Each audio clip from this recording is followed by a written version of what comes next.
Hello, and welcome to Conversational Leadership with Jay Mann. I'm your host, Jay Mann, Superintendent of the Creighton School District. And today I have a very special guest with me to talk a little bit about our learning walk process here in the Creighton School District, Dr. Dodds Keran. Welcome, Kim. Thank you. Nice to be here. Yeah. Well, we're thrilled to have you here. You've brought sort of an additional energy to the work we're doing around teaching and learning in our district.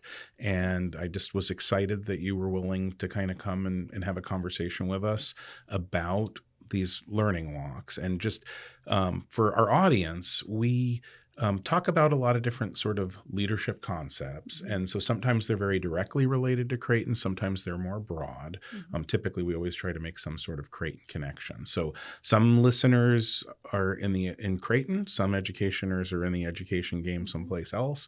Some may be in a completely different field. So I'm going to do a quick intro just to kind of frame it for, depending on what your perspective is, how this podcast might be helpful to you. So, and this actually is something I was thinking about over spring break. So we're just back from a very well-needed, well-deserved spring break. And during that time, one of the things that I tried to do was make some time to engage in some hobbies. And so I don't know if people who've listened to this podcast have quite figured this out yet, but my hobbies tend to be pretty geeky. And so one of my hobbies is tabletop games. And one of the things I do for fun and relaxation is to paint the little plastic miniature figures that you use with these games, right? So I have been getting support from a coach. Like, I've been taking classes and getting coaching and support to help improve my painting. And so I had a project I was trying to finish up over the spring break. And so because I had like actual little bits of time to myself, I actually did 2 like really intensive coaching sessions to finish my project, and then sat in on like a 3.5-hour seminar last Saturday. So it got me really thinking about, like, why do I do that?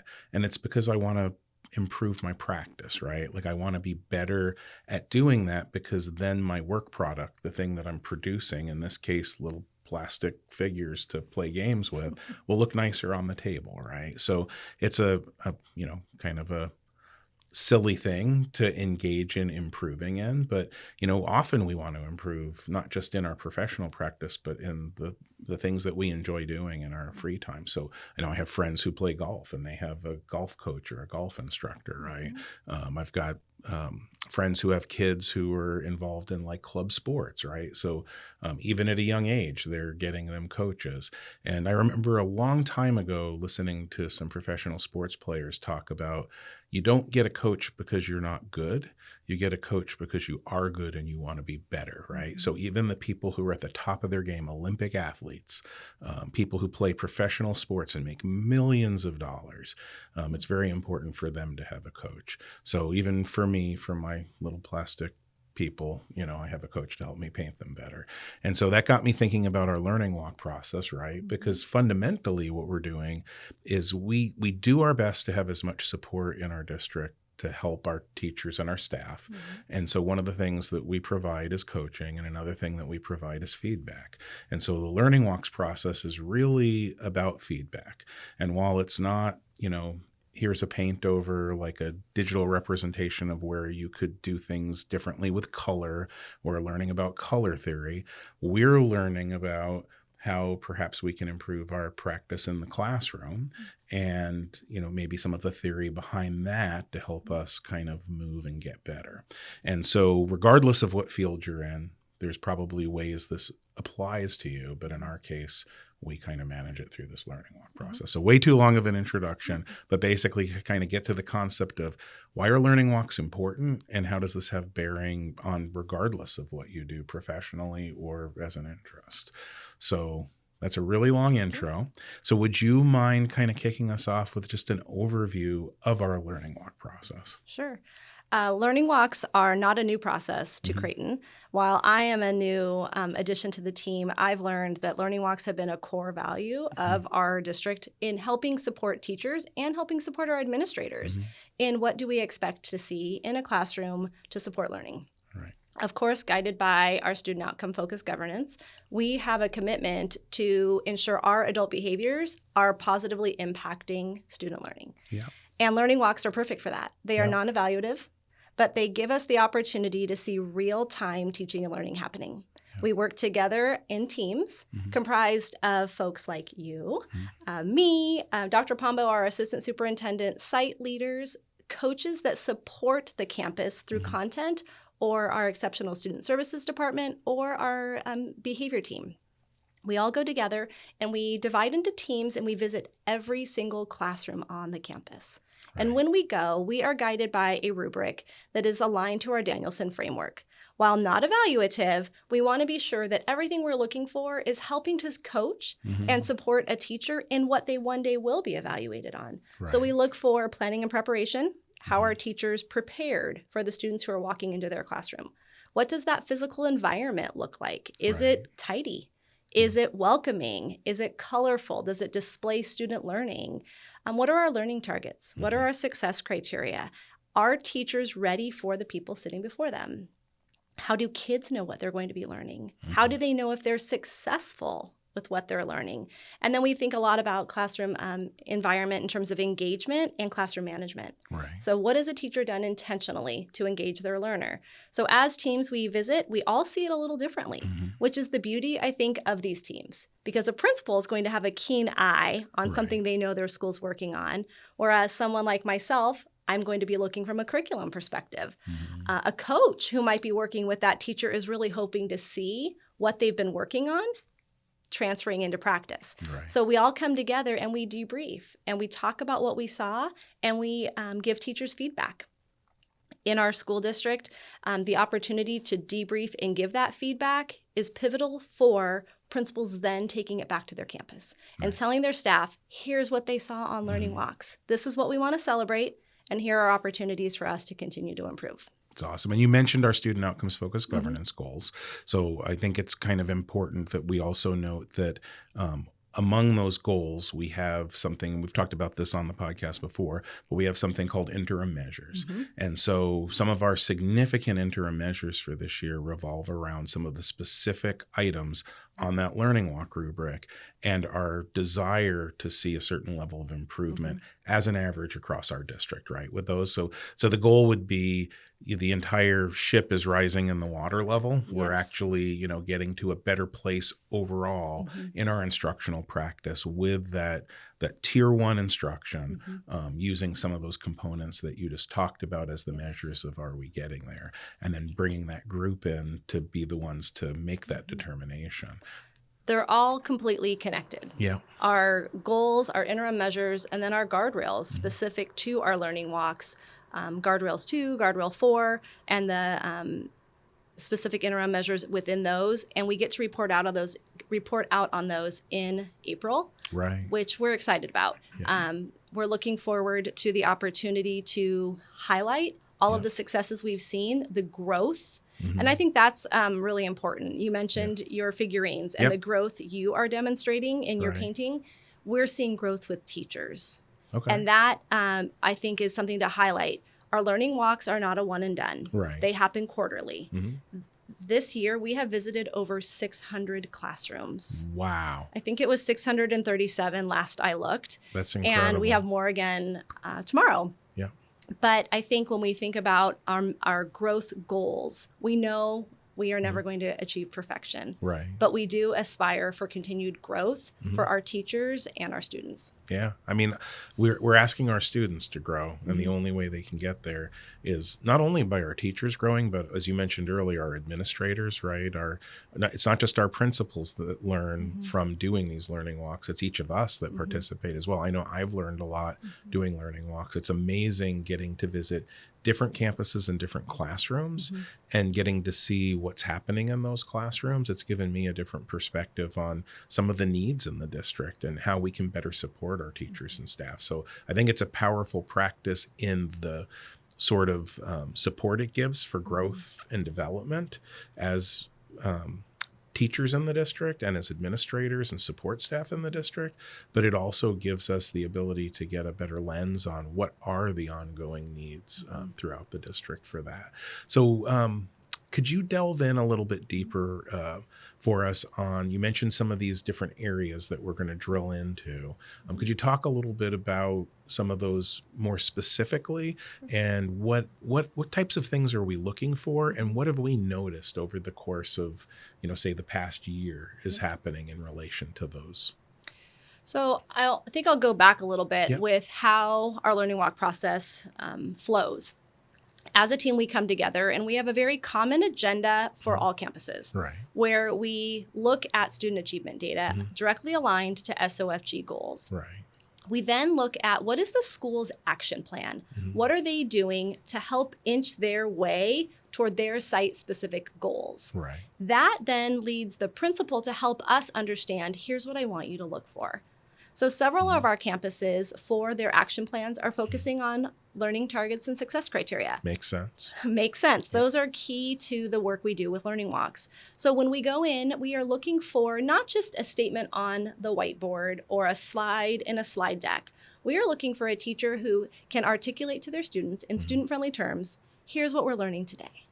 This is the resource we're going to use, and we're going to measure your success through success criteria that reads like this. You as a student can explain to me what you've learned. Right. So when it's appropriate, we go talk to kids. What are you learning today? Why is this important? How do you evaluate yourself right now? How do you know you're successful? That has been the coolest thing, because as a team, we're getting more comfortable with each other. When we visit classrooms, the teachers see us. Right. We often visit the same teachers, so they wave to us and we wave right back, and they don't feel that we are there to get them. That is Right. not our intention at all. We can see the celebration of that planned learning target and the students' success criteria that kids truly understand. That is really important. Some of our other campuses are focusing on some key things maybe for student engagement. Nice. I've done my planning. I have my learning target, my success criteria, but I've been very, very intentional with the people sitting in my classroom. I know that Kim and Jay, they're going to need time to talk. Right. So I've embedded a strategy in a lesson that allows students to turn and talk. Or perhaps I know that my kids are going to need some movement. Right. I have them standing up. I have them going to a vertical whiteboard to solve a problem. I can visualize that, and I can see somebody has it, somebody doesn't have it. I can do that real-time responsive teaching. Right. That has been beautiful. So learning targets, success criteria, student engagement, those are some of the things we're looking for.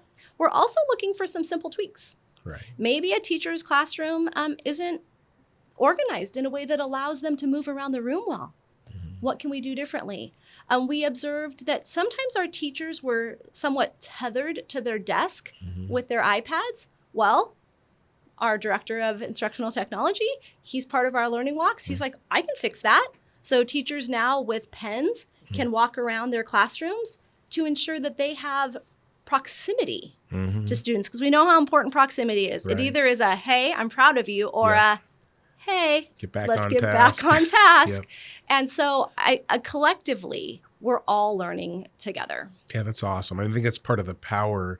I've been in other districts that use learning walks. Obviously, it's not unique to Creighton, but I don't know that I've been in a district that has the breadth of who the people that are part of the learning walk team are that we have in Creighton. So you mentioned, having our leader for technology in the district as part of that. I mean, I think there's nothing more powerful than getting into classrooms and seeing in real time, how is technology holding teachers and students back? How is it supporting and benefiting them? And then being able to make mid-year adjustments to the resources, to the tool sets, to the guidance that's being provided in order to be able to not, it's not about, like you mentioned earlier, it's not a gotcha. It's like use technology better, be stronger, do gooder. It's really, it's more about like, oh, wow, we didn't know this was getting in the way. How do we get it out of the way? How do we make it a more effective tool? And that makes it not just better for students and not just better for teachers, but hopefully maybe even a little bit easier for our teachers, because we're giving them practices that will flow and come more naturally for them. And that, again, I'm going to go back to, it's not a gotcha. It's an opportunity to observe, celebrate, and help with an improvement. And I think about the pen example for the iPad. Russell, who's responsible for technology, he came to me afterward. He said, well, would you mind if I visited those teachers and gave them the pen as opposed to putting it in district mail? Right. How cool is that? That the Yep. director of technology saw you using technology. Thank you for using your technology. I have something to help you even more. Yeah. It was a gift, Right. and then they got to have a district leader come in and say, thank you for Right. using our district technology. And because I saw you doing this, here's something for you. Yeah. It's part of the power. Like, I think I've mentioned before that the size of our district, we're around 4,300 students. We're 9 schools. It allows us to be everywhere. You mentioned being in 600 classrooms, right? When you're in a much larger district, it's impossible. I worked in a district at one time where we had right around 50 schools. And over the course of my first 2 years there were a couple schools I got to more than once or twice. Most of the schools in that district, I was lucky if I visited them once or twice, right? It really limits the level of exposure you can have and the level of depth of understanding. But when somebody like Russell is able to have a direct relationship with the teacher and give them that thank you and that kudo and provide them with the resource, they're also opening a doorway to getting that feedback. Yes. Like, you provided me with this, here's how I'm using it, right? Or here's how it's benefiting me, or this didn't work for me. Do you have something different? And so it creates like speed of iteration. It creates speed of improvement within the organization. And so a lot of times people talk about we're a more agile organization because of that, as opposed to be kind of a lumbering hulk of an organization. And so I think that's really powerful. And the fact that we're so intentional in these learning walks really is helping us have what I perceive as an accelerated rate of improvement. That leads me to something else I think about with our planning and preparation. One of our tools that we look for is how are teachers when it comes to pacing. Right. We have curriculum maps. We have resources for our curriculum to be used, but we can make those real-time adjustments when we listen to what the teachers are telling us. I'm not on pace. Here's why. Right. So then a coach who's part of that debrief team, okay, I'm going to go visit so-and-so's classroom and I'm going to help them compact their curriculum so we can make sure those essential standards are being taught and, more importantly, learned by our students. So how can we make adjustments real time so it's not a conversation of next year we're going to address this. It's addressed right then and there because we've seen it, we have the data, we want to help with improvement. Yeah, that's really powerful. I think that's very helpful because one of the things that I see go wrong a lot of times, not just in school districts but in any organization, is that there's either a lack of institutional information to affect a change, or if that information surfaces, the length of time it takes to make that shift, is massive. And I think about, like, there's an analogy that's used sometimes in leadership terms that's about an airplane flight. And it's like, if you are slightly off course and you keep going for 3 or 4 hours, and then at the end you check to see where you are, you might find that you were headed for Boston and you're almost to Miami, Florida, right? And that's a really big swing of an adjustment. But if you're checking along the way, if you're like, wait a second, we're not over Denver and we should be, right? And so then you're making those slight tweaks along the way. That last check at the tail end of things, you might be over Rhode Island instead of, Massachusetts, but at least you're kind of in the ballpark. You're making a very small adjustment at the end instead of making a wide swing. And so that's really kind of powerful to be in that position and have that type of sort of information to be able to make those small adjustments. Yes. Awesome. So if you were to kind of talk a little bit about, what does it look like moving forward with Learning Walks? Like, what are sort of the next steps from things you've observed this year that are movements that we need to make with not only our teachers, but our teaching and learning team that's coming out? What would you really share that we need to focus in on next? A few things come to mind. One is just the very collaborative spirit that we have. I think focusing on the fact that we are a team. It is not district versus teacher. Right. It is we are here together because we need to learn from teachers because they are the practitioner. I think it's important to nurture those relationships. I also think that we have to be mindful of broad patterns across the district, such as perhaps pacing. Right. However, I think we need to be intentional with our very site-specific goals, because there are some campuses that have areas of growth that they are aspiring toward that other campuses don't have. It's not their priority right now. So I think that a balance between district initiatives and then personalizing where are those particular campuses, kind of like a classroom. There is no one-size-fits-all curriculum. We have to differentiate. The same goes for what we're learning with our learning walks and how we can support campuses, which leads me to, I think, a celebration and an opportunity. Fair. A big celebration is, now that we have been so consistent with our learning walks, giving teachers feedback either via our digital tool Classroom Mosaic, or some campuses still prefer a handwritten note. Teachers are asking now, what can I do to improve my score? I earned a 2 for learning targets. How do I get to a 3? Or I'm proud, I'm a 3, but I have a goal to be a 4. What can I do to become a 4? So principals are asking us on specific campuses saying, my teachers want very clear feedback. What simple shift do they need to make? So now we're able to do that in our immediate feedback. But again, because that whole team is together, that principal and their site team can debrief, and then those coaches can go right back into classrooms. Pat on the back, so proud of you. I saw you wanted this. Here's how I can help you get there. Awesome. Or what commitment do you want to make on your own? And I'll come check on you. So I think those, the relationships, and then helping teachers achieve the goals they have, because they see this as a cycle of improvement. Yeah, no, that's awesome. And one of the things I know I've observed, getting the opportunity to be out in classrooms, is that as those improvements are taking place, it kind of creates like almost a circle of improvement, like a flywheel effect almost, because one of the things I've noticed is in those classrooms where things like learning targets and success criteria and engagement have improved over time, behaviors have gone down, right? Because now students are more engaged in the learning. They have what they need to be engaged in the learning. And so they're not acting out as much. And so that also gives teachers the opportunity to be more like focused on the learning, because they're not having to deal with those things that sort of distract from it, which I think is really powerful too. And I would say as a team, like I just mentioned a lot of things for a teacher, but I think as departments, we're walking away from the learning walks thinking about, what does that mean for us? So when we see a grammar wall, what do we expect to see? Have we given the teachers the tools they need in order to make that grammar wall come to life?